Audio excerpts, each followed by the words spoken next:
Right, here we are, part 2. Good.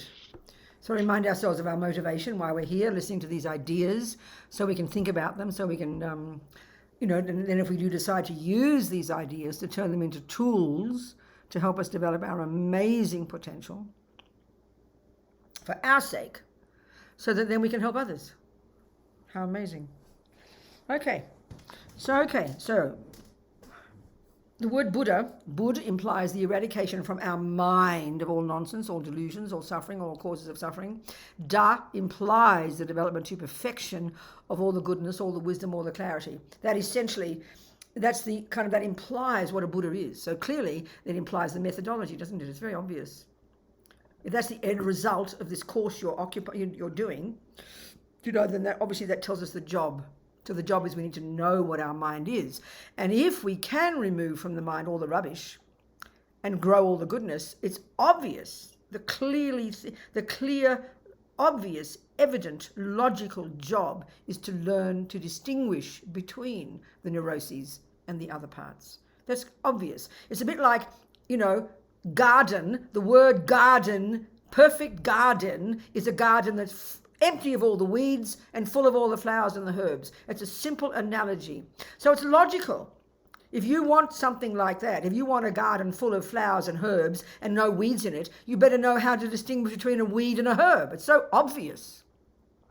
That's the job of being a Buddhist. That is the job of being a Buddhist, from junior school to postgraduate. That's it. So mind is absolutely central to everything. So, then we looked at what mind is. Basically, it's the word used synonymously with the word consciousness, number 1. Number 2, it's not physical. We have to take this as a hypothesis. It doesn't matter whether you like it or don't like it. Don't get confused. Just decide, let's look at this possibility. Open your mind to the possibility. That's all. You might discover the Buddha's wrong, in which case you'll say, thank you, Buddha, goodbye. And that's what the Dalai Lama says. He says, if you follow Buddha's methodology, like anybody else's methodology, and you discover in some part of the process that they're wrong, then your experience is true. Not just believe it's wrong, not just think it's wrong, prove it's wrong, then of course you would reject the Buddha. Of course you would. Just like you would with Einstein. Or your mother's cake recipe. If you prove that she's wrong, don't be rude, but you've discovered a reality now. How marvelous. That's the process to take. That's the approach to take. Of course, most of us won't go into our Buddhist practice with such clarity, such precision, such logic, but ideally that's the approach, that's the attitude, Okay. All right. So,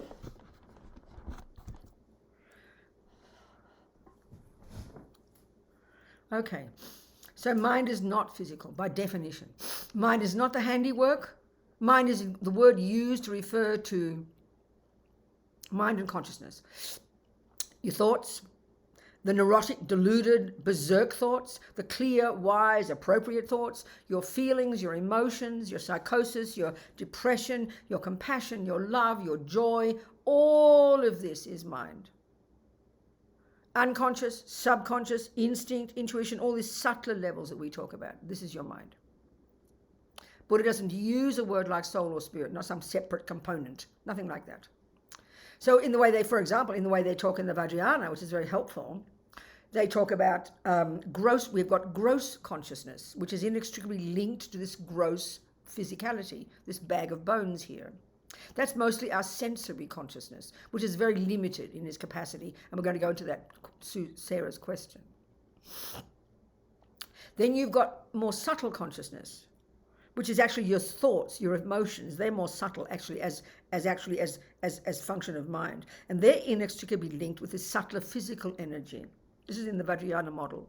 This is similar to the Tibetan medical system. This is a similar system to the Chinese and the Ayurvedic systems. There's a subtler physical energy. And when we discuss the more advanced practices, we need to understand this way of mind functioning. And then we even have what they call very subtle consciousness, the subtlest level of conscious being. So now, so the key point here is the point about the mind I'm pointing out, that the consciousness or mind, if we take the word brain, We know there's only so much the brain can do. We know, for example, like there's a book of Lama Zopa's that I happen to edit. I'm very happy to have edited it. It's about how to help at the time of death. Or maybe we even discussed this. I can't remember how to face death without fear. So there's a detailed description in there, which is very much a part of the Tibetan Buddhist practice, about the death process, which is described in the Vajrayana system.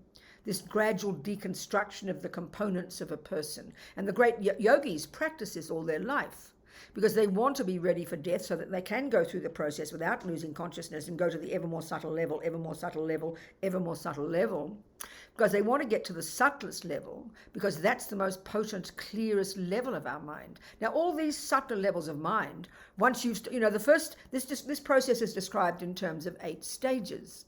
So by the 4th stage, that's when you stop breathing. Now, of course, for the modern for the materialist philosophical view of the world, for the medical system, that's when you're dead. So this interesting book I read while I was doing this book of Lama Zopa's was a book by an American medical journalist called Nick Teresi, and it's called The Undead, but it's not about zombies.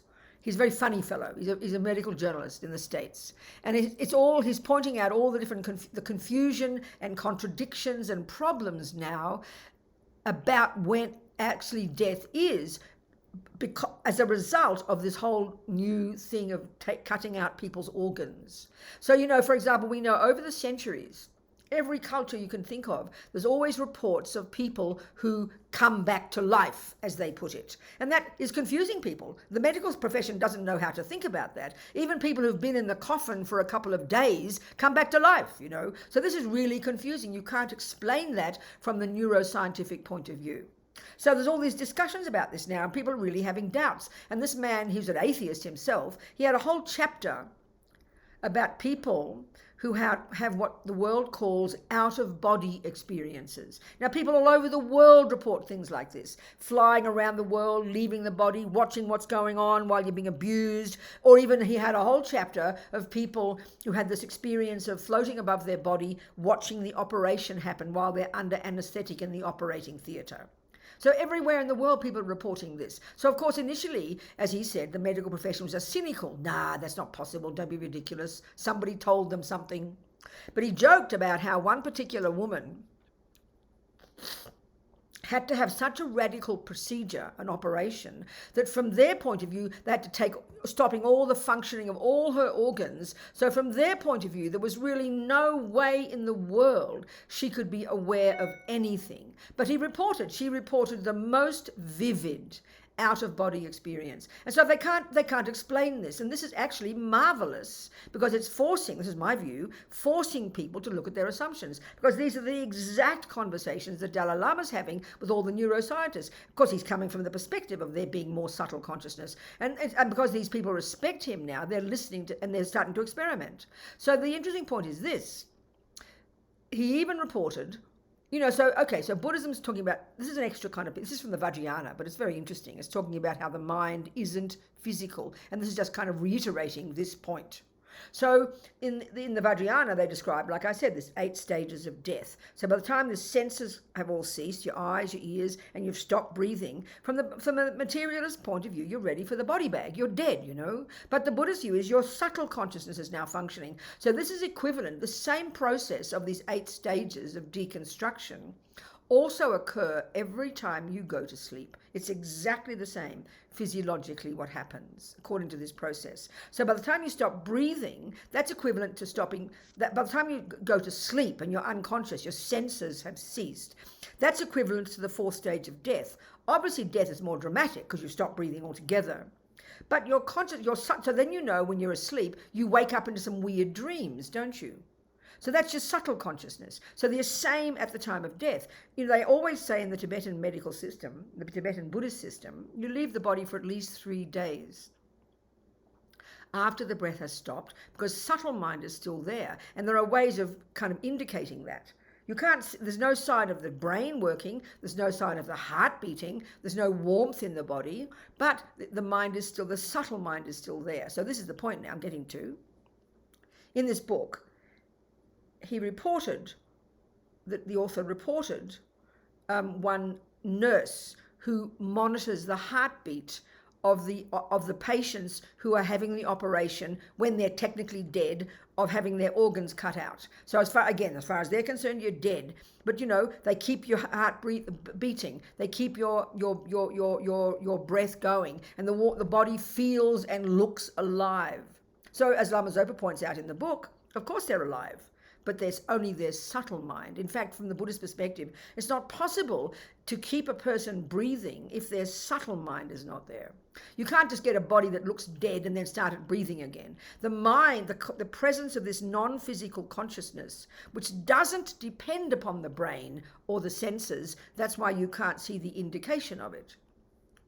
That is still there. So interestingly, the nurse. So in the same way that all these people, who had a whole chapter of people who are unconscious, under anesthetic, who can't feel anything with their senses because they're under anesthetic, but they reported and this is the Buddhist word, their subtle mind watching what was going on. And this particular woman, like I said, who they believed could not possibly have any awareness, she had the most vivid awareness of everything the doctors said, the music they played, the jokes they talked about, the things they did, so they can't argue with it. But of course you can't fit that into neuroscience, which is marvelous. So in fact, this one man, a doctor in the book, was quoted as saying, I can say now with certainty that consciousness, mind, is not a function of the brain. I don't know what it is, but I can at least say that. So anyway, this interesting one, the nurse for this one woman who was giving her organs, who'd stopped breathing, technically dead, but being kept breathing, heart beating, all warm and toasty. The nurse reported that as soon as they got the circular saw to begin to cut her open from head to toe, to open her up to get her organs, she saw on the computer that the heart went from 100 to 200 beats a minute. So the author said, cracked a joke. I wonder what a dead person has to be worried about. But this fits exactly in the Tibetan Buddhist model, in the same way that if you're under anesthetic, or for that matter, in a dream. People report in dreams all the time, floating above their body, going here, astral traveling. That's their subtle mind. It doesn't actually leave the body, but your subtle mind has the capability, and this is all clairvoyance is. That's all clairvoyance is. It's your subtle mind being able to observe things when your gross mind has ceased. And this is exactly fitting with the Buddhist view. So you could argue that woman, there she was technically dead because her gross consciousness had ceased. In the same, it's the equivalent of being under anesthetic, but it's a more dramatic level because her subtle mind her gross mind stopped completely. So because she was kept alive, the subtle mind was there. She was observing exactly what they were doing, and she's probably freaking out because she's thinking, well, don't they realize I'm not dead yet, and they're going to cut my organs out? So this has a whole implication for the way you die, which is not the discussion here. We might go into this later. But all this I'm pointing out is, and this is coming into the Western world now, people are observing and can't put all this together, and that's why these discussions with the Dalai Lama and all the scientists and the neuroscientists are bringing up these topics in a very professional way. So it's forcing the modern world to reassess their assumptions about what is mind, what is consciousness. It's marvelous, it's wonderful, it's great, So anyway, back to our topic. Well, that was our topic. So, now I forgot the point that I was trying to make. That mind is not physical. Basically that point. Okay. Mind is what, just to reiterate the points. Your mind is not the handiwork of a creator or your mother or father. In other words, your mind, this is the biggest point, the hard one to get, your mind doesn't begin somewhere.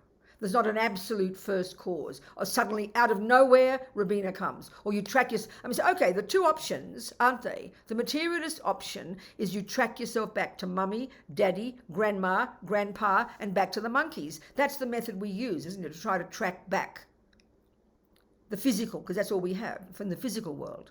And then you've got the Christian view or the Muslim view. You track yourself back to God. Literally, you come out of God. Nothing wrong, I'm not complaining, but it's just not the Buddha's view, that's all. It's just not the Buddha's view. He argues with both of those.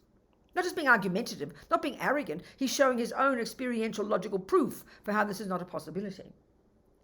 philosophically speaking and logically. That's the kind of the depth of the practice we do need to do if we're serious about our Buddhist practice, to prove to ourselves that can't be true. And it's not being arrogant, it's trying to find the truth. We're trying to find the truth here. We're trying to find, no, that sounds too like Christian. Sorry, that sounds too religious. The truth. What are we trying to do in science? The view is to see what reality is. Well, that's exactly the Buddha's point. And what's interesting, and we're going to get into this, is the Buddha's entire point, the point of all of Buddhist practice, is one, to get happy and stop suffering. Another approach to it is a system of good ethics. Another approach to it, and this is the essence, is that it's a method for getting wisdom, seeing reality, being in touch with how things exist and stopping ignorance. But the point the Buddha's making, the method to get happy and stop suffering is to get wisdom and stop ignorance. Because from the Buddhist perspective, across the board, the extent to which we are caught up in our minds, and we're going to go into these now, with delusions, neuroses, misconceptions, wrong views. He's not being fundamentalist. He's being very technical. He's not being punitive. He's not being judgmental. He's talking about how things exist. So the extent to which our minds are caught up in misconceptions about reality at many different levels is the extent to which we suffer. So the method for getting happy is to get rid of ignorance.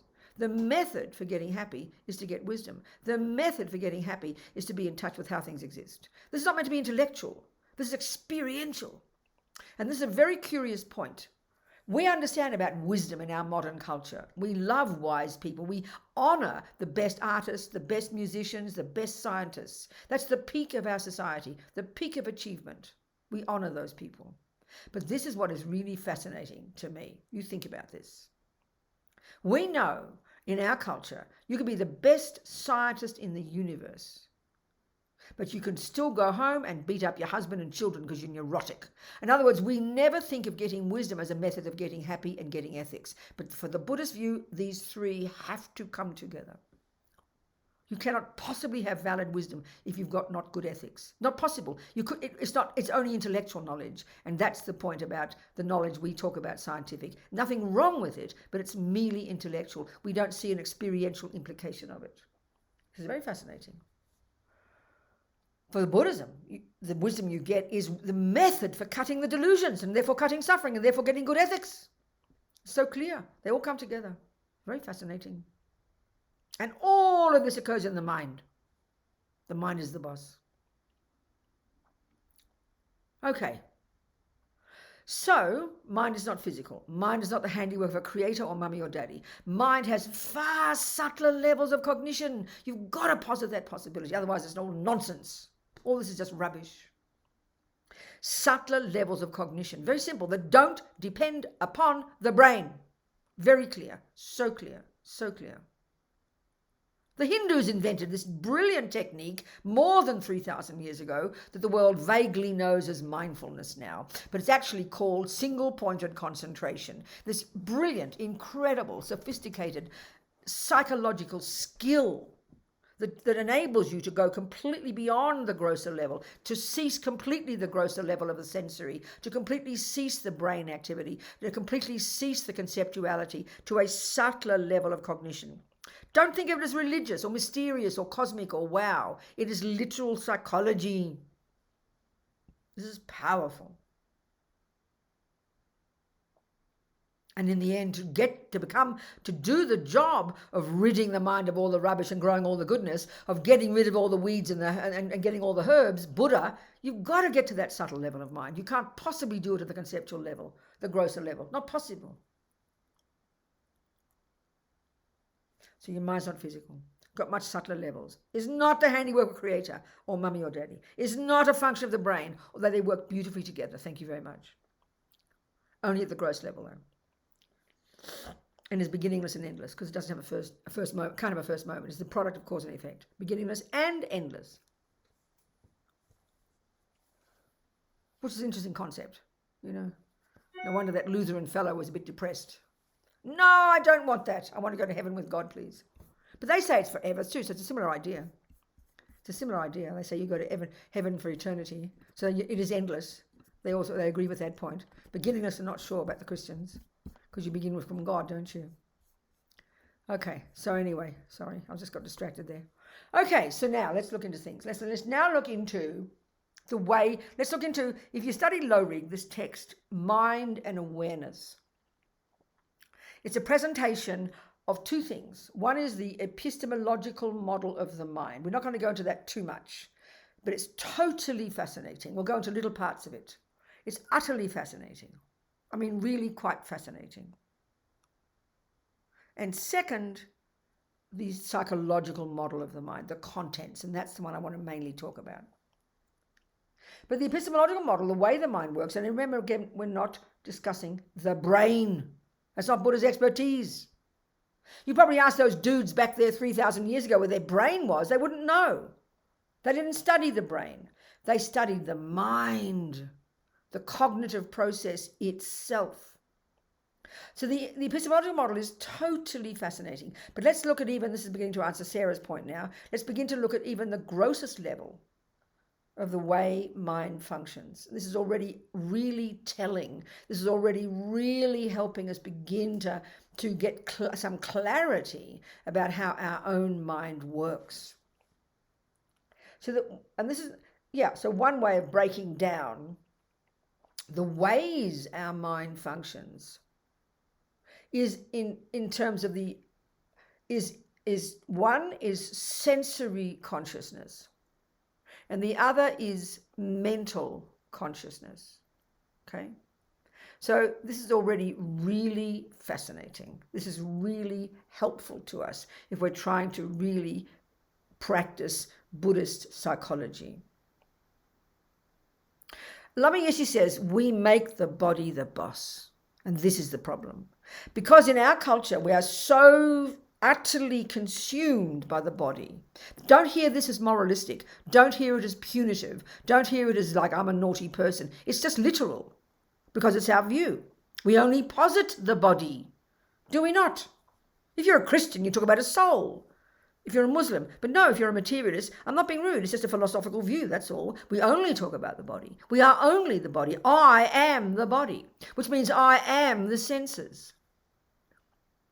So we give enormous power to our sensory experiences. In fact, the Buddhist view is, and you're going to see this very clearly, we give way more power to the sensory experiences than they actually have. We literally are misrepresenting our own experiences to ourselves, which is why we are so utterly confused and sometimes freaking out and despairing in life, because we don't have clarity, this is from the Buddhist point, of how our mind is working, which part of my mind experiences what.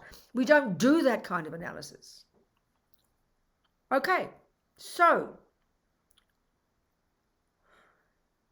sensory consciousness, we know very well there are the five. And this is the way they often, there's the word consciousness like in general, but then there's a consciousness or a mind. They talk about as a moment of mind or a moment of consciousness, or so a moment of sense of I consciousness, a moment of it would be, for example, first of all, another one about the mind. Okay, this is a powerful one before we continue. In general, they talk about the mind as being like subject, and then it always has an object. No matter at the grossest level, at the most diluted level, at the sensory level, at the mental level, at a subtle level, there's a level of cognition, which is subject, and then always there's something that mind cognizes. The subject and object, always like that. The subtlest level of mind is always cognizing something. So mind, this is very nice actually, mind cognizes like a mirror. Lama Yeshe talks about this in Mahamudra. Mind cognizes like a mirror does. It reflects whatever's out there. This is already powerful. It's already giving us clarity about the way mind does cognize, giving power to our cognition, So mind is like a mirror. So that's a general point. We're going to go into that in more detail. So here, the senses then, what are they? So I consciousness, So like I said, each part of our mind cognizes something. And when we start to get more depth about the way the mind works, we've got to look at every second of mind and know exactly what it cognizes. And when we get into this in more depth, it's quite complicated. There's many. Alice, can you mute yourself, Alice? Thank you, darling. So, each moment of mind, and this is when we really get more sophisticated in our own ability to be our own therapist, as Lama Yeshe puts it. When you've got much more concentration, you can be much more precise with the microscope of your own mind on your own mind. So, each moment of our cognition has a particular thing it cognizes. And part of the job is, because Buddha's telling us in the mental consciousness, which is indicated by this word Buddha, that we've got all these misconceptions, all the delusions, all the nonsense, which are lying to us, which are making things up. And even now, the senses, we're making up what the senses cognize. We're confused, Buddha says. So, eye consciousness. What is the object of eye consciousness? Well, eye consciousness can only cognize two things precisely: shape and color. That's it. So that's all. So I'll put this, here's my iPad looking black at the moment, isn't it? Shape and color. That is all my eye consciousness will cognize. Ear consciousness can only cognize mere sound. Tongue, taste, the five senses, okay? So they're profoundly limited. But look how we think they work, especially if it's a person. If I'm in love with Florin, my boyfriend or something, my latest boyfriend, let's say, we know perfectly well that when I open my eyes and I see the shape and color and I instantly go Florin, and the next millisecond I go the most divine, handsome in the entire universe, and I believe that my eyes are seeing a divine, handsome, blissful, heavenly, perfect Florin. We know this experience. Everything in our world, you think of our daily life. Our eyes, our ears, especially these two, but also the other ones are very powerful. But these are working overtime, every millisecond. But look at the way we exaggerate. So what's going on when my eyes see this shape and color? This is what happens. In a millisecond, and this is not a joke, in a millisecond, quicker than Google, and this is really a way they talk about, and Lama Yeshe talks about this in Mahamudra, the brilliance of the clarity of the ability of our mind at a subtle level, more brilliant than the best computer, and they're not joking. You can't conceive in modern terms of what the mind is capable of. We can't conceive of its capability. If we the Buddhist view is saying we've got the capability we have got to cognize things brilliantly, sharply. So, eye consciousness sees shape and color. In a millisecond quicker than Google, my mental consciousness is accessed.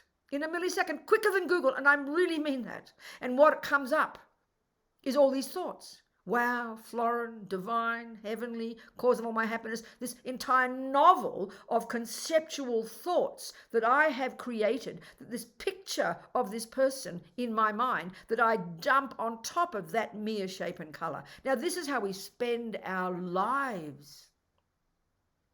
But because the process happens so quickly and we're so programmed with it, and Buddha would say since beginningless time, countless lifetimes, we're programmed. So that all these thoughts in my mental consciousness, this is the stuff we have to start to unpack and unravel. So just this alone is very powerful. But we can see, because the senses are the grossest level of our conscious being and the physical, and because they're the doorway to the entire world for us, we give them incredible power, But what's going on is the senses are just the doorway. They're the first step in experiencing things. Then the next one takes over is the mental consciousness. That's where the workshop is, as Lama Zopa says, and that's what we need to look into in depth, the contents of our mental consciousness. This is the skill of Buddhist psychology, breaking down. I mean, the Buddha would talk about thousands of states of mind, but this particular text you study, called Lorig, it just presents 51 of these particular 51, and they call them mental factors. We just say states of mind, mental factors, very precise, a whole group of them, different groups of them. And this 51, they've plucked them out because of their particular role in the way we live our lives, and particularly in the way we need to subdue our minds in order to get concentration, in order to get single point of concentration in concentration meditation. So we need to look into these, and then we learn using this model. It's like learning botany. When you learn botany, if you don't know botany, you see all these shapes and colours out there in the garden, but you can't put names to them, can you? Because you haven't got the concepts. So you might make up some things. Oh, there's a weed, there's a flower, but you don't know because you don't learn botany. So this is the point here. We first have to distinguish sensory from mental, and this is already enormous. Experientially, it's almost impossible to distinguish because it all happens so quickly, quicker than Google, I'm not joking. But when we can begin to do this and understand that, when my eyes see that shape and colour, then I label it Florin, my boyfriend, the person who's going to make me happy, and all the dramas in my mental consciousness, that's the stuff we have to start to unpack and unravel, and do the crucial job of distinguishing what are the valid conceptual stories in my mental consciousness and what are the fantasies. So our job, given by this, remember the word Buddha, get rid of the rubbish and grow the goodness. So we've got to distinguish between the facts and the fictions. This is the job of being your own therapist, as lovely as she puts it. And we can't just, so you gotta, if one of the problems with meditation in the Western world, the modern world, is the idea of meditation, the idea of mindfulness. And that's okay. Buddha doesn't own it. He's not a creator. He hasn't got copyright on it. But people often make up their own view of mindfulness. In psychology now, people bring it in, they're doing their own definitions, and it's not Buddha's definition for sure. That's okay, but you get confused. So, the confusion we have is that, we just think, I just got to close my eyes and watch what's going on. That's good, it's okay. But listen to this. That's thinking that mindfulness of a garden is just looking at the garden and trying to be mindful. You could do that. You could do that so well. You could have such good concentration. You could look at every tiny thing in your garden, and you could even replicate that garden in a drawing because you have such a good memory of it. But excuse me, what good is that if you don't know how to label what you're seeing? It's an idiot. Just draw a beautiful garden. Well, what's that one over there? Oh, I don't know. That's the same with your mind. If you just have mindfulness of what you're feeling, you feel a hard thing, you feel this, you feel good, you feel bad, who cares? You've got to know how to label what you are observing. And you've got to distinguish between the weeds and the flowers. Otherwise, you're in big trouble. This is the Buddhist approach, So you've got to learn botany. You can't just intuit, there's a rose. No, you've got to learn what a rose is and what it looks like and go, oh, now there's a rose. I mean, I've got a nephew in Australia who's he knows all about gardens, He's whatever he's called. I forget the name. It doesn't matter. He knows all about growing things. And one of our centres near Melbourne, a couple of hours out of Melbourne, is very flat and for me looks boring. I know nothing about botany. I can recognise a rose. I can recognise a tulip. But as for recognising herbs and weeds and the more subtle green things, I wouldn't have a clue. So this centre, Atisha Centre, is very flat and it looks very barren to me and kind of boring, These green things growing, kind of boring. And I'm walking with him and he's excited because he knows botany. And he's going, oh, look at that little berry. Look at that little leaf over there. Oh, that's a special herb. Oh, that'll be good for your headaches. He has this knowledge. Here we are both looking at the same thing with our eye consciousness. All I see is some boring shape and colour. I have no names for it. He has all these words because he has the wisdom. He knows how to interpret what's there. That's the job we have to learn. That's the job we have to learn. That's why we need concentration, so we can develop the ability of our mind to stay focused, to have good memory, pay attention, have good intention, discrimination. We're going to go into all this, so we can learn the job of identifying the contents of our own mind. This is the greatest skill. This is not the level. We use that precision and clarity when we look at the brain. Buddha's view is to look at the mind itself, and this is what's really puzzling to us. We don't trust that process in our culture, but this is the most amazing system. And these Indians cultivated this well before the Buddha. So before I continue about the contents of our mind, the mental consciousness, again, are there more questions to clarify what I've said in the last 30 minutes?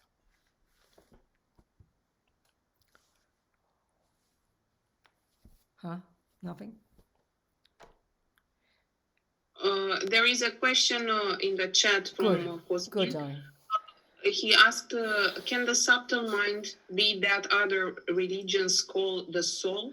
Okay, You could argue loosely, you could argue very loosely, they're probably equivalent. But the major point about the difference is the Buddhist presentation of the way that energy exists. So the argument for the Buddha isn't so much that there isn't a subtler level of our being.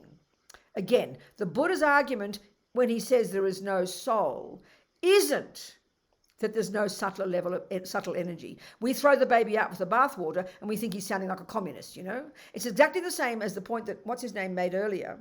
Where is he? I'm trying to think. Who said, well, if there's no creator, then why that? Because we conflate the concept of superior being, of energy that's enlightened, with the concept of creator, of God. So when we hear Buddha say no God, we throw the baby out with the bathwater. No, Buddha's not saying there's not subtle energy. He's not saying there's no superior being. Equally, he's not saying there's no subtle level of our being. He just doesn't call it soul, first point. But second point, it's the way these two different energies exist. You know, the soul is said to be permanent, uncaused, coming from God. Totally Buddha disagrees with that. That part he disagrees with. But for sure he posits subtle consciousness, beginningless and endless. Absolutely. So it's the way you interpret these things. That's the point. Yes, I have Cosmin? another question. Yes, Cosmin. How can you keep your consciousness when you die? Well, we'll go into all that. This is, you mean what you mean why does it, how can it continue, you mean? Yes. Okay. Actually, when you come back, so you'll have like the same consciousness, or actually it's the same continuity of mind. Yes, it is the same. It is said in the same way that today you wake up and you go to sleep, and you wake up tomorrow morning. Yes. It's a continuity of your consciousness. So we'll go into this when we discuss the death process. It's quite helpful. We'll go into that, Cosmin. Okay. Thank you. Thank you. Any other questions? A question. Yes, darling. For distinguishing between the helpful, the yes, good thoughts, positive, useful, and useful flowers and hurt. That's right. Yes, exactly. We should like investigate our thoughts and just can label the ones that are harmful, or just recognize that and then don't go into the drama. No, I understand. We'll go into that. But just like in the first, that's why the botany analogy is a good one. The first step has to be, because we're not, you see, there's many views in the world about what the mind is. You've got Jung and Freud, and every day a new person comes up with a new model. So here we're using Buddha's model, which is quite distinct. So logically, if you're trying to study music, you just don't go straight to the piano. You've got to go to the theories first. You've got to decide first, I'd like to study Bach's music. You might want to study African music. So you start with your theories first, and you get your theories clear, because we are conceptual people, and then you turn it into the music with your hands on the piano. It's the same here. We have to learn the theories first, the background, what it is. So we have to define what is a negative state. We have to define what is a positive one. What are the characteristics? You learn the theories first. Then through concentration, you start doing the job of, I see, there's jealousy. Now I can hear it. Do you understand? So slowly, and we'll go, and there's many methods of doing that, and we'll go into that as we go along. Or what you do with those things, of what you do with it, yeah. Any other questions? May I ask a question, please? Absolutely. Does the mind change when it is enlightened? I mean, is it still endless after it's enlightened? Oh, absolutely. That's yes, because by the time you've fully developed your consciousness in all the goodness and the wisdom and the virtue, and you've completely rid the mind of all the rubbish, and we've got to look into why we can do that, the logic of it, then you could argue your mind can only be endless, because this is also understanding the view of karma. Karma is simply cause and effect, action. Every time you think anything, every time you think anything, even forget about doing or saying something, even an ordinary person, that programs your mind to keep doing it. That's the very nature of it. So when you're totally enlightened Buddha, you could argue you only have got wisdom and compassion. That wisdom and compassion, every time you're wise and compassionate, you're continuing it. You can never stop it. The only way to stop it is to stop being compassionate. And that's nihilism. That's nihilism. You can't have that. So Buddha is only continuing for eternity. If you're a delusion and you never work on your mind will still continue. But if you're a Buddha, all the virtue and wisdom, every second you're virtuous and wise, that keeps putting more petrol in the tank of more wisdom and more virtue, and it never ends. Never, it can't end. It's an odd. Thank you, Venerable. It's interesting to think about it. It's a very, an odd one. It's an interesting one. But yeah. Any other questions before we continue? I have a question. Yes, good, Philip. So at some point you used the word label. I don't remember exactly what your words were, but you said something like you cannot only concentrate on something, but you have to know how to label that, and something like that. Yes, exactly right. Exactly right. The analogy I used was in other words, the analogy of the idea. Okay, the idea of mindfulness people often have is you simply look inside and you just watch what's there. But I'm suggesting if we don't know how to label what's there, it's like watching a garden and having very good concentration, but you don't know botany, so you're looking at all the different things, but you don't know how to label, is that a weed and is that a herb? So that's just idiocy. What good is that? You have to know what's there, and then you have to know what you do with the weed and what you do with the herb. That's the point. And that's partly the answer for I think it was Sula's question, somebody. Anyway, go on though. So now that's the point. So what's your question? The word label was quite unclear for me what you meant by labeling. Well, if you learn botany, if I didn't know botany, okay, and I'm walking with my nephew and he's pointing out there's this berry, there's a thing called that. I don't know those words because I haven't learned that science. So I'm seeing the same shape and color that my nephew is looking at, but because he's learned botany, he can label it accurately. He knows what it's called and therefore knows what to do with it. That's what I mean. That's conventional wisdom. That's conventional wisdom. It's like when looking at something which should sort of inquire into the nature of the thing we're looking at, or something like that. Keep it more simple. Use ordinary analogy. Another analogy again, Philippe. Let's say you and I go to the market and we see oranges there. I know they're called oranges, but I don't know how to count. Well, 3 oranges might be on the table, but because you know math, you can say there are 3 oranges. I can't say that, so I've got ignorance. I don't know it's 3 oranges. So that's simple wisdom. So if I know, if I look into my mind and I don't know what anger is, and I don't know how it functions, I might feel my body feeling pain, but I don't know how to be articulate about it. I don't know how to unpack and unravel it and identify it and know what to do with it. I can't be a good gardener until I've learned botany. Do you see my point? That's the whole point. Because if the job is to end up getting rid of all the weeds, I've got to know how to identify a weed. I don't want to pull out all the herbs. Yeah, you see the point now. You get the point now. I'm implying the process, and we're getting into that. This is the actual process. That's a good point. Thank you. And I'll unpack all that. Okay. Okay. Good. Thank you. What else, people? So let's continue. Okay. All right. So now let's look a little bit more at distinguishing. We mentioned it, but I'll just say it again. A bit more distinguishing between. No. We'll go back and forth to that. The distinguishing between the sensory and the stories in the mental consciousness. So, okay,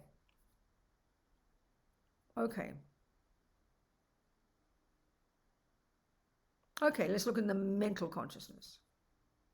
So I won't use exactly the numbers, all those 51 in the low read text, but we'll mention some. It'll just be very general, and it's good enough as a start, But the key point to understand, and this is extrapolating a little bit because it's not exactly the way they present it, but this is the implication of it. And this is for me, the most powerful way to present the contents of our mental consciousness. We're not discussing shape, color, sound, smell. What we're discussing is the interpretations of the taste, color, sound, smell, etc. that exist in our mental consciousness. You see, I think I see with my eyes handsome boyfriend. We don't even notice the thoughts are making up a story of handsome boyfriend. That's our confusion. We assume, because it's all so quick, we assume it's the senses. And then because when I look at him, it makes me happy, and I touch him and I get happy, and he talks to me and I get happy. We just conflate all of those experiences into this big lump. And we call it sensory. So we go by our bodily experiences. So the point that Buddha's making is that mental consciousness is more subtle. Mental consciousness is more subtle. And we have to pay real attention to that to begin to start to break down and identify the different thoughts and feelings that are in there that then mix up with our sensory consciousness. And so we can start to unpack and unravel what is going on, because this is the job. So, okay, then the Buddha would say that all of our millions of thoughts and feelings and emotions, we can divide them.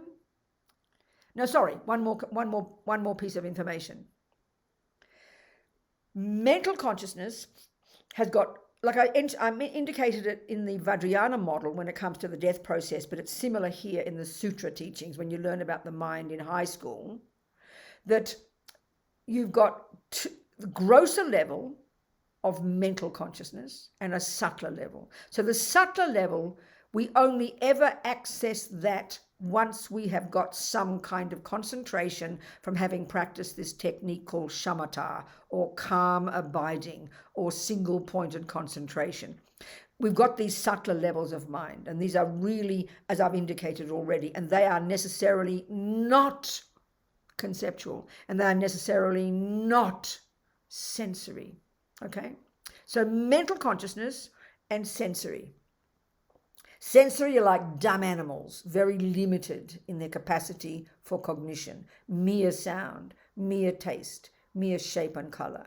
Then you've got mental consciousness, and that's where the workshop is. So you've got the grosser level, which is conceptuality, and then you have subtler level, and that you can only access when you've got concentration meditation. So virtually we don't even go there yet. We won't even, and that level's called literally non-conceptual, or it's called direct, or it's called perception. That's a regular word in English, but here perception, when it's a function of the mental consciousness, is a much subtler level. And we don't posit such a state of mind in neuroscience. So the best we can do is just think of it being there, but we'll forget that for now. Why? Because we don't ever touch that level virtually.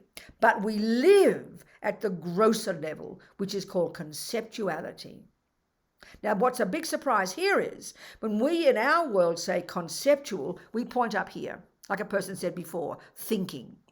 But then we point down here and we go feeling, emotion, and we think they're completely separate parts of ourself.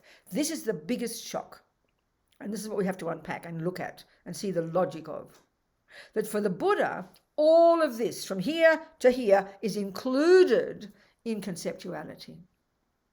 So the first point to make is that when we think of conceptuality, it's at a fairly gross level, like knowing mathematics and having clever thoughts and having intelligent conversations and knowing all about the theory of architecture. It's very conscious thinking that we've learned conceptuality. That, and we are brilliant at it, and there's nothing wrong with that. That's a brilliant state of mind. It's a brilliant level of conceptuality where we can harness and learn these marvelous concepts, because that's how we learn to become an architect. That's how we learn to play the piano. That's how we learn to make a cake. So we understand that level of conceptuality, and we are very good at that. We're super technically brilliant in our modern world. But we think of that as only that as conceptuality. So the shock here is that emotions, feelings, these are also rooted in being conceptual stories. When we can begin to understand this, we are on track in understanding Buddhism and how to use it in our daily lives. This is the key to success, I tell you. So let's look into that.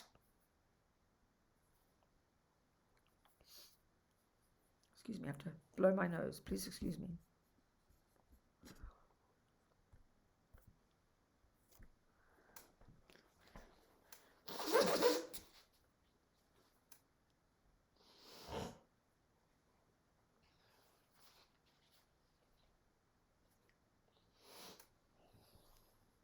Okay. All right, so now let's look. Okay. So first of all, in the mental consciousness, Buddha talks something, there's like this map of the mind from way back, from these Indians first, you know.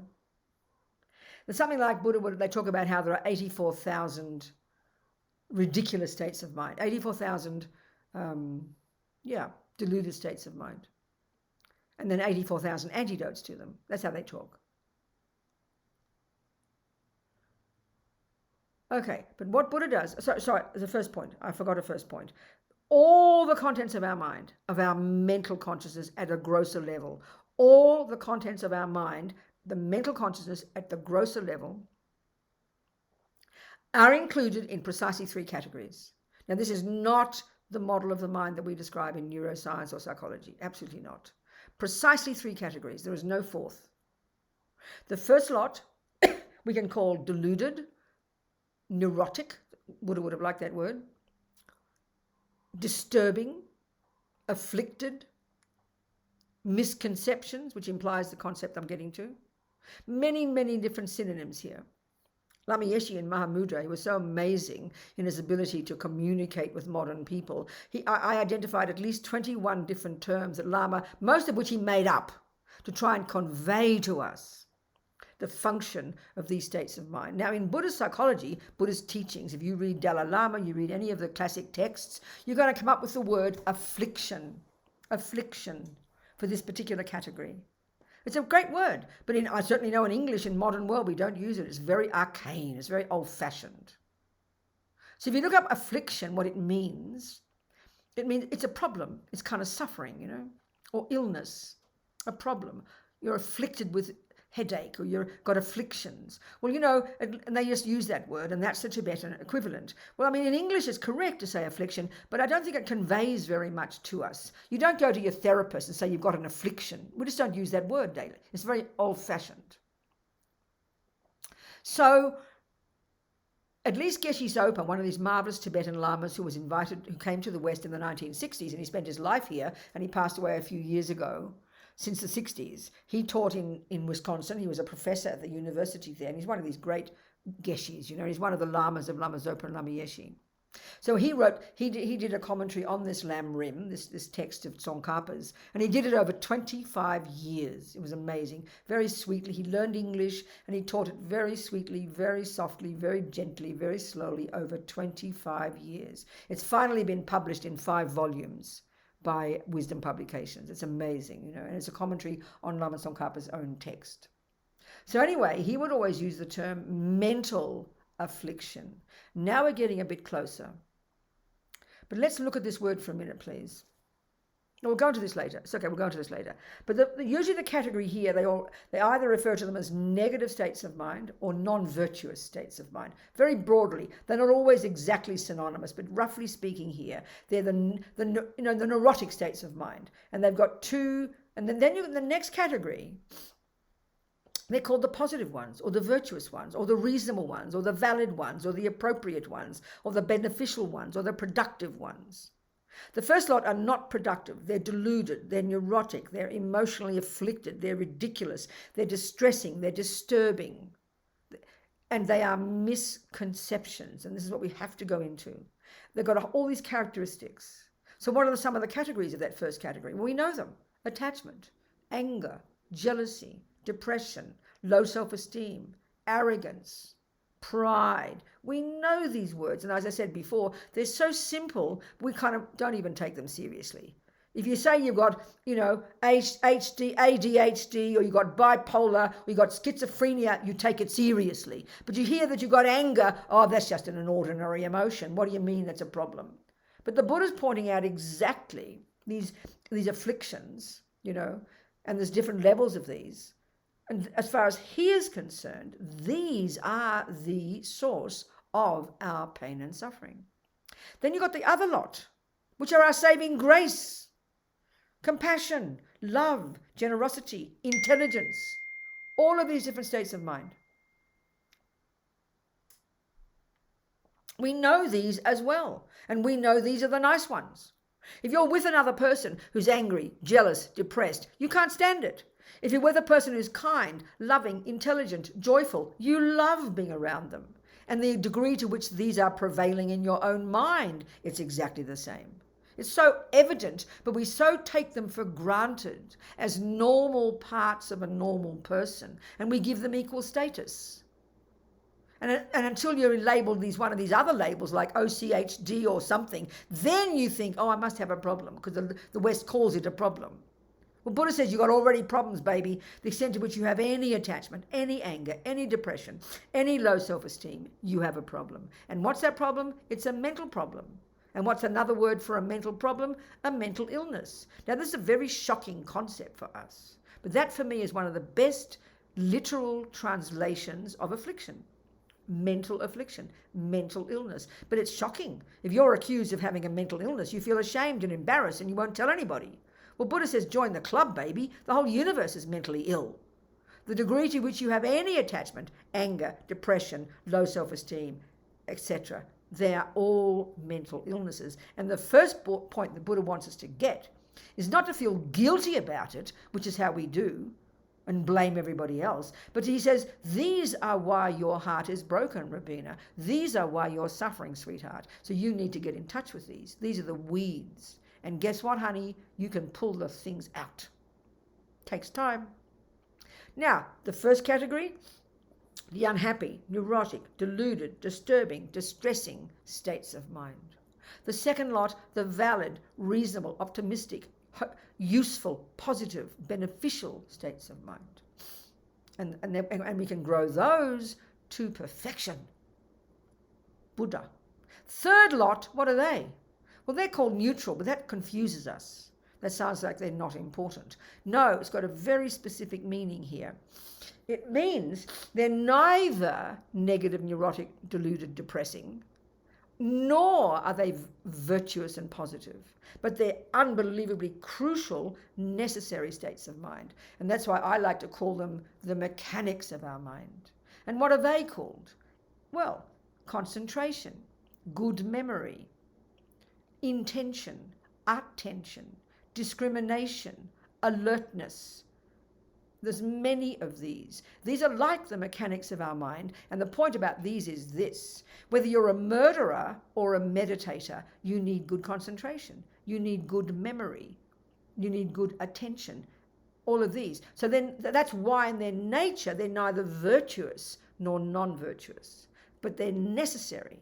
And these, when we start to develop single-pointed concentration, we hone these to a brilliant degree.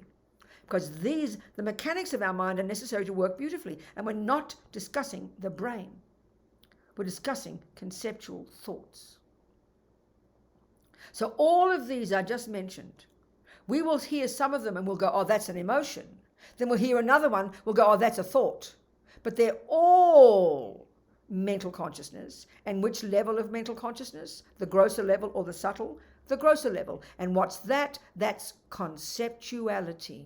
What is conceptuality? Thoughts. So when my eye consciousness lands on the shape and color of Florin, my eyes sees only shape and color. But because I've developed this, I've written this novel in my mental consciousness, which mainly consists of attachment, we're going to go into this, that exaggerates his deliciousness. And I've written this entire novel about this shape and color and his job to make me happy, who he is, what he does, and how we'll be together till the day we die. And we're going to have a house and babies. This entire novel that I have written about this particular shape and color. And then I put all those qualities that I have made up onto that shape and color, and then the dramas start. And I confuse those. I think that's just who I think that my eyes are seeing a divine, handsome Florin. My eyes can't see that. My mental consciousness has written a story about that shape and color, and that's how we spend our lives, Buddha says. And so it's just the same as me walking through that barren piece of ground with my botanist nephew. I just saw shape and color. I didn't know what to call anything. And so even still, I didn't know the labels, but still I had an opinion about it. I called it boring. I thought it was boring. So that's already mental consciousness writing a story about it. I wasn't very articulate. I couldn't call it a herb or a rose, but I called it ugly, So that's what we're doing every second of the day. We're having an opinion about every millisecond of everything we experience through our five senses. And it's either beautiful or ugly.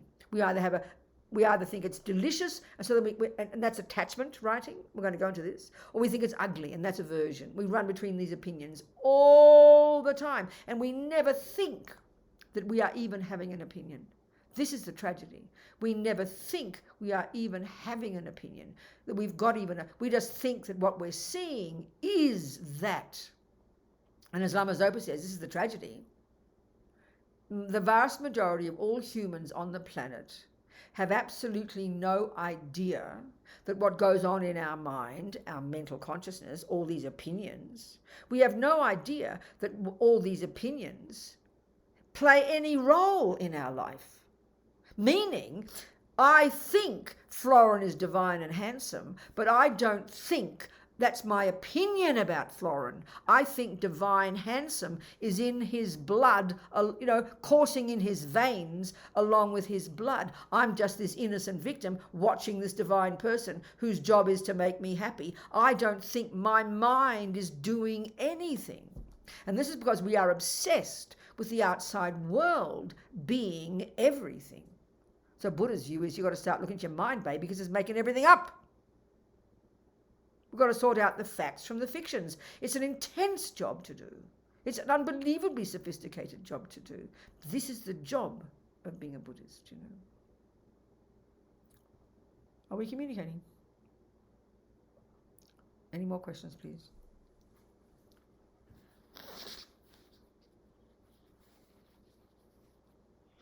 I have a question.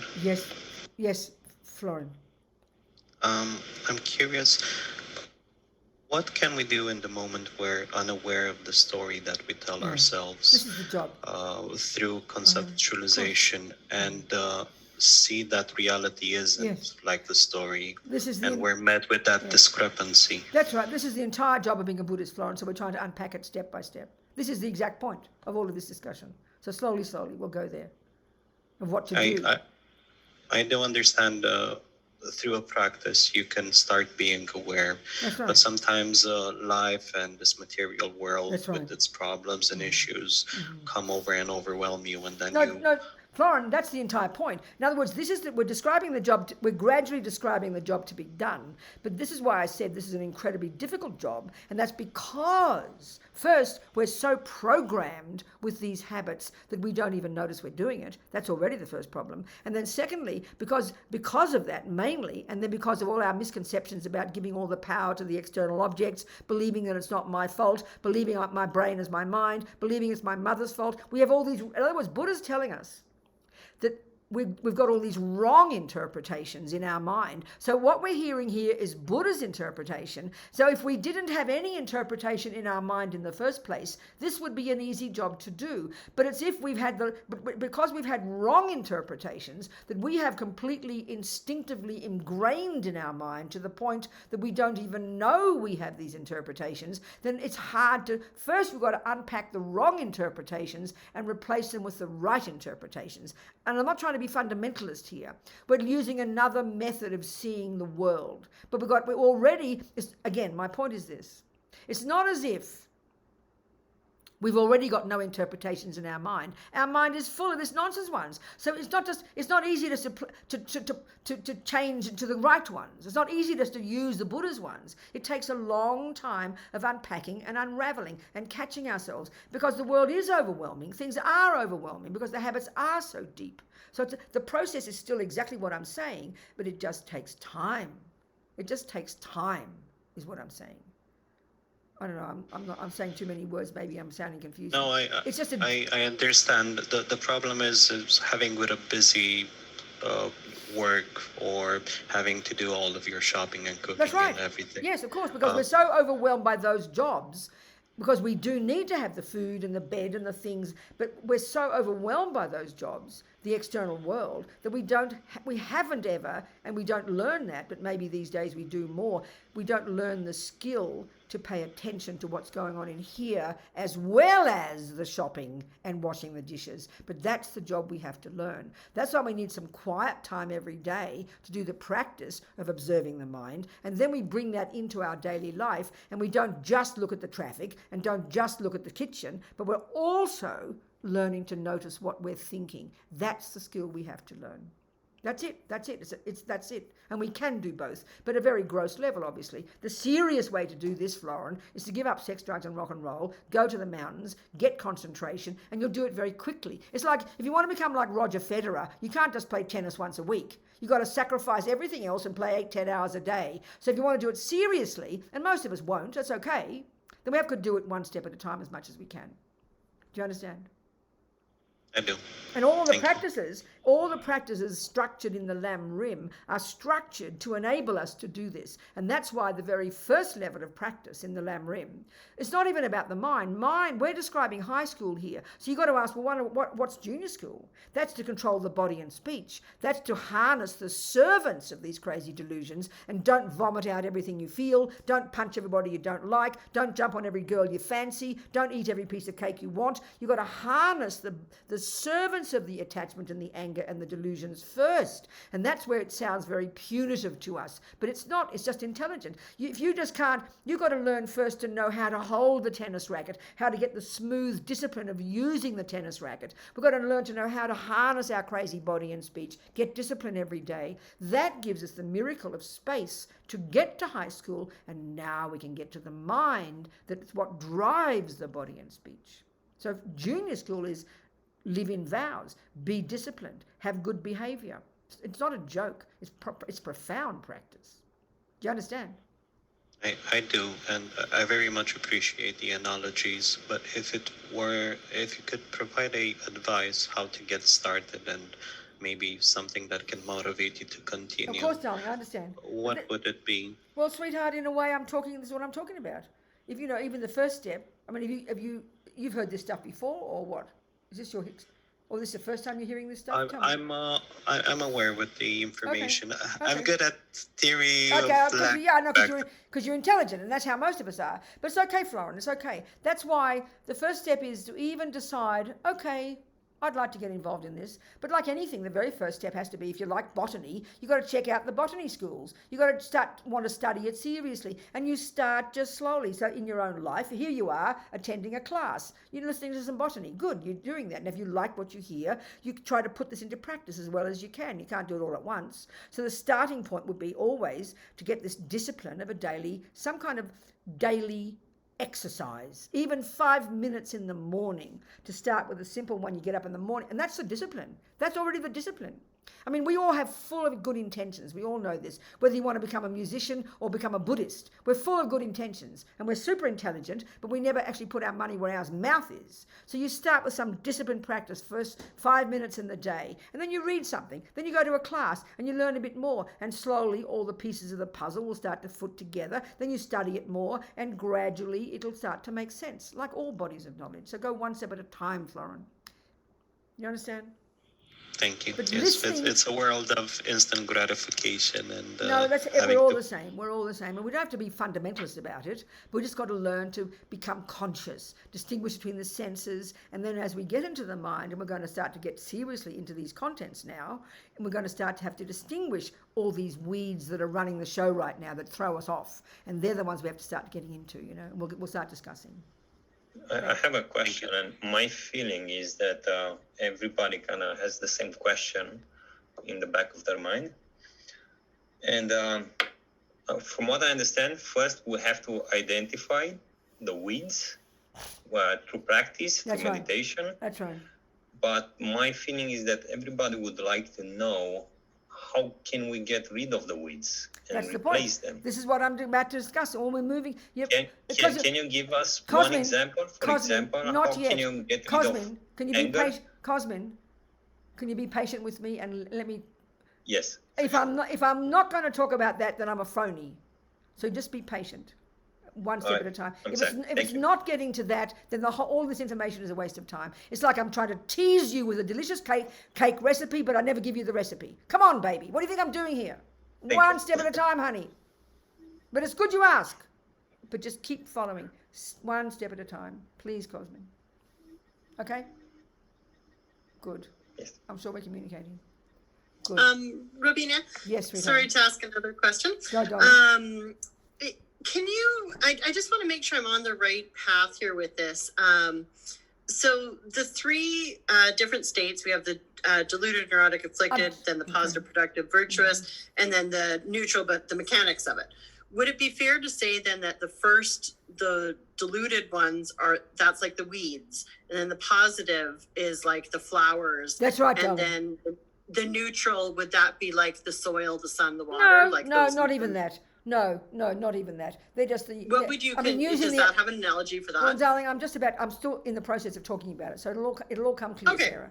Okay. Yeah, no worries. Thank you. No, good. It's a good question. It's a good question. Thank you. Okay. No. Could I ask something? Yes, please do. Go, Philip.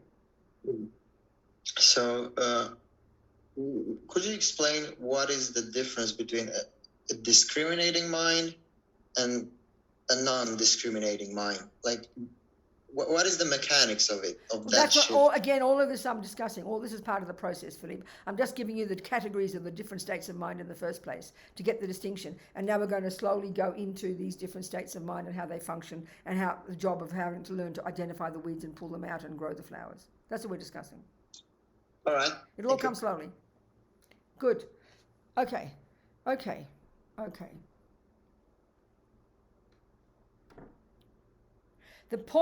The key point I want to make today, and we've got like 15 minutes left, and this is a hard one to get, but this is the one I want to try to get clear.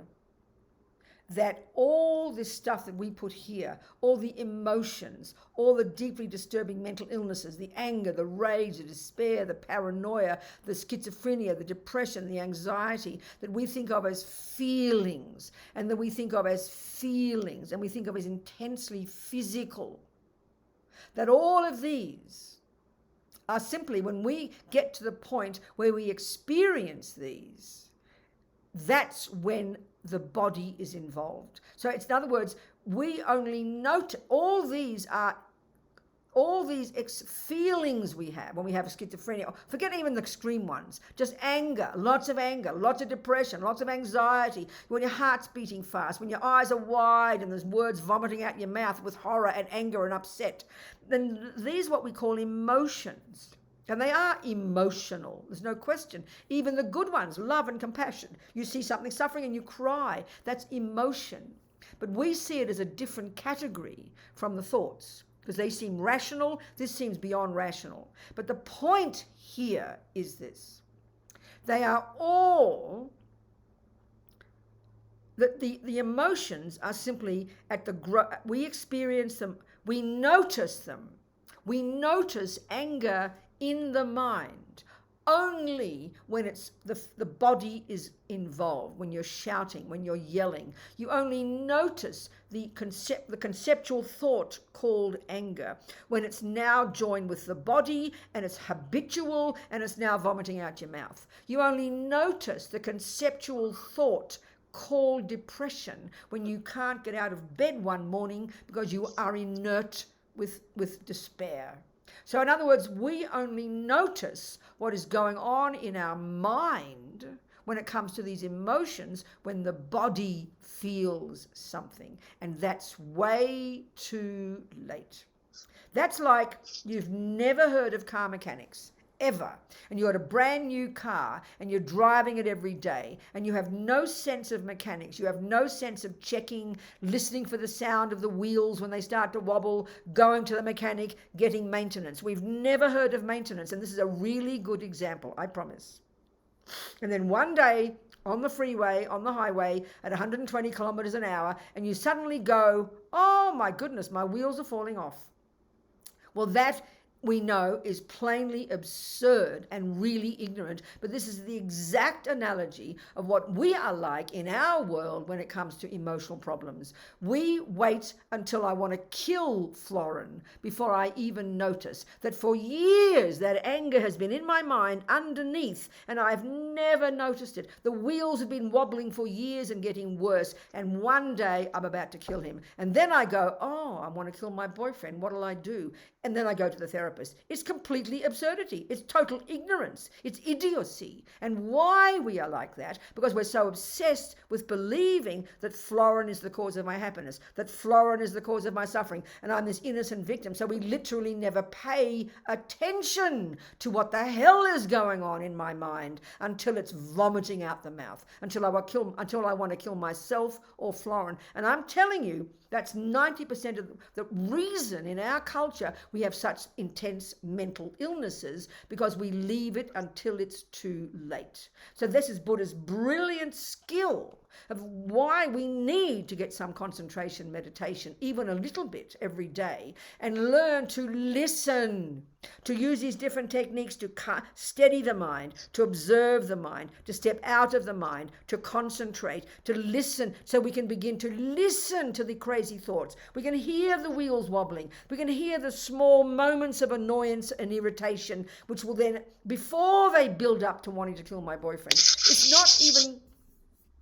Ramona, can you mute yourself? There you go. So it's a practical skill, but we literally leave it until it's too late. And then we think they're so special, these experiences, because you have all these, my body feels something.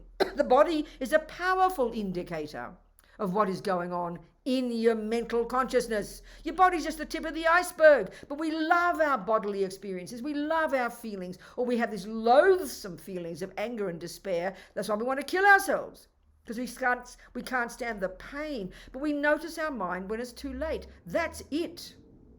So beginning with this model, to understand that these three categories of states of mind are the grosser levels of mental consciousness, and the grosser level is covered by the word conceptuality, thoughts, concepts. So anger is a concept, but because we've practiced having that concept and believing in the truth of that concept day after day after day, and having brought it with this from a past life. I knew how to be angry when I was a little girl. My mother didn't have to teach me. And this is why even positing the possibility of past lives and karma is crucial to understand of how come we're like we are when we're tiny children.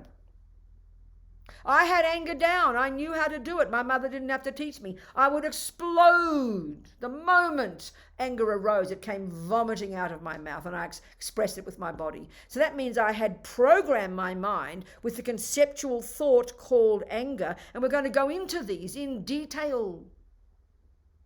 And I'd practiced it to perfection. So it became instinctive. So I just exploded thought. So then what came out of my mouth? Words. What were the words sounding like? How dare you do that to me? You are the cause of all my suffering. I hate you. I want to kill you, or whatever we might say. What are words, people? Words are expressions of thoughts.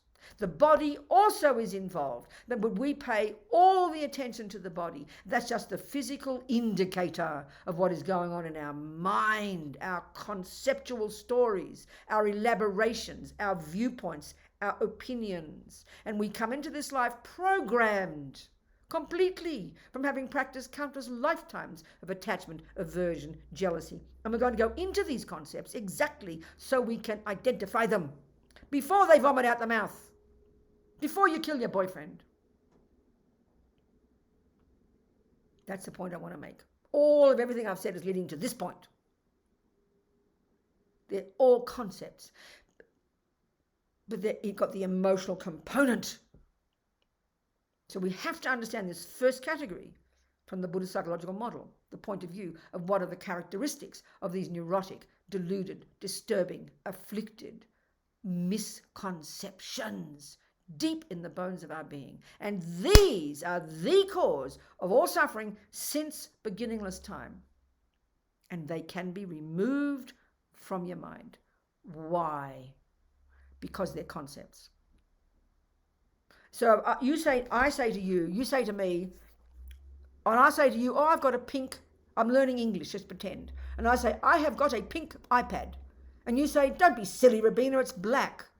And I go, oh, you're absolutely right. Please listen to this. This sounds an absurd example, but it's a perfect example. So first, I had a thought. That is a pink iPad. Now, we know from conventional reality point of view, from the conceptual point of view of ordinary conventional world, the English word for that is not pink. It's called black. So I didn't have a particular grasping at it as pink. I just made a mistake. But first, I had a thought, a concept in my mind, an opinion. That is a pink iPad. You point out my mistake.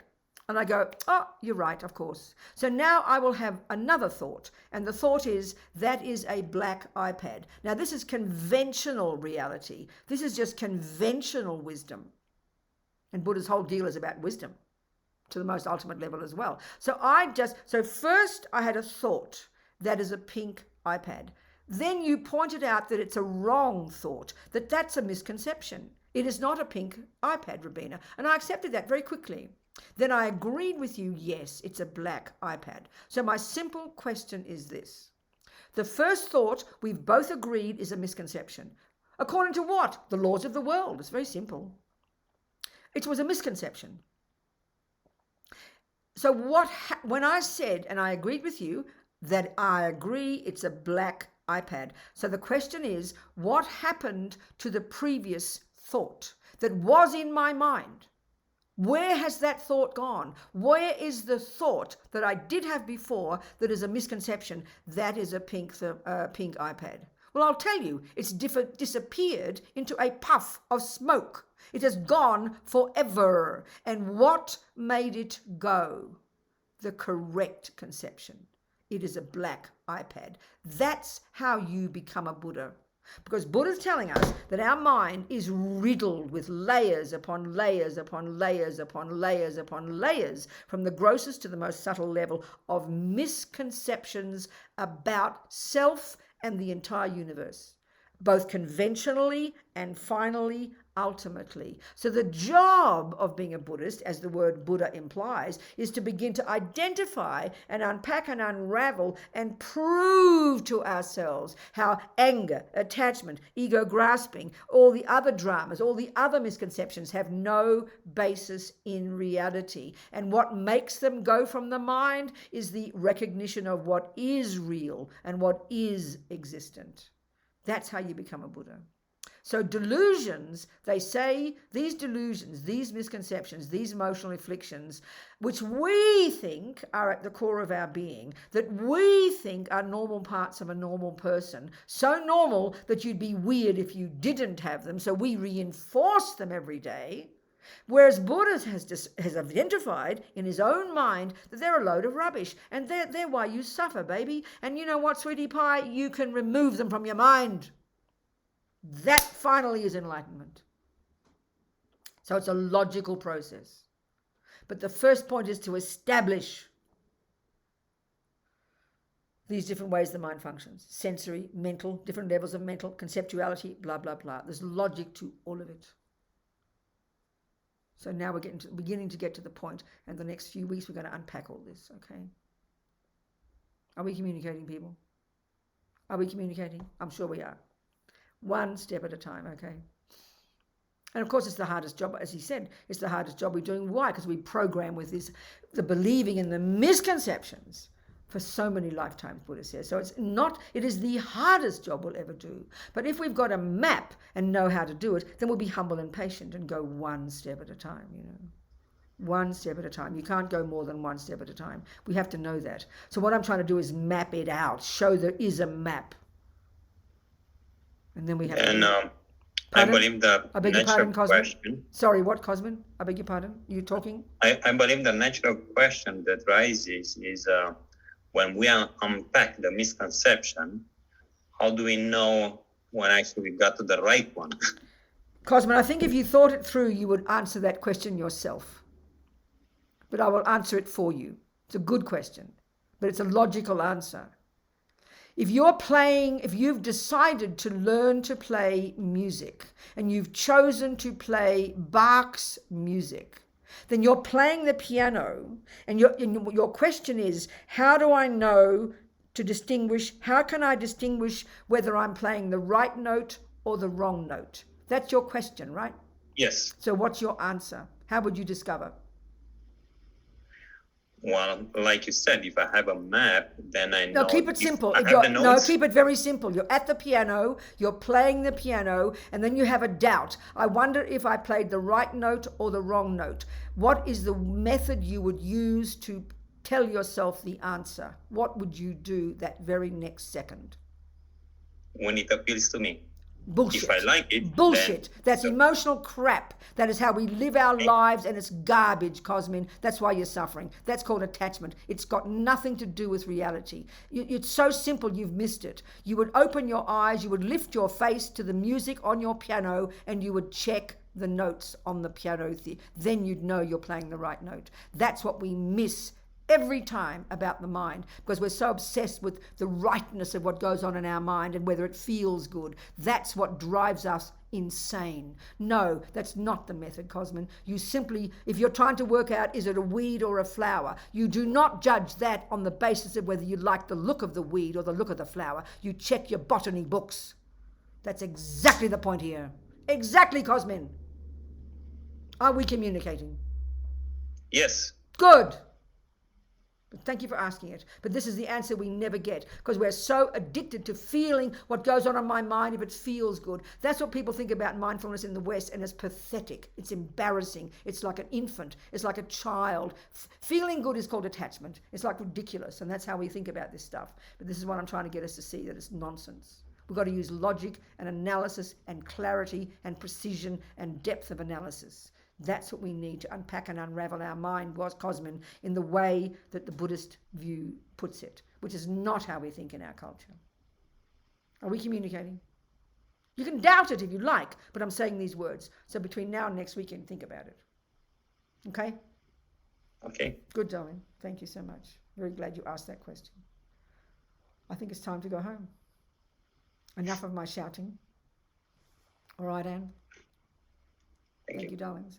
So we just think, don't put the prayers up. I just do it in our hearts.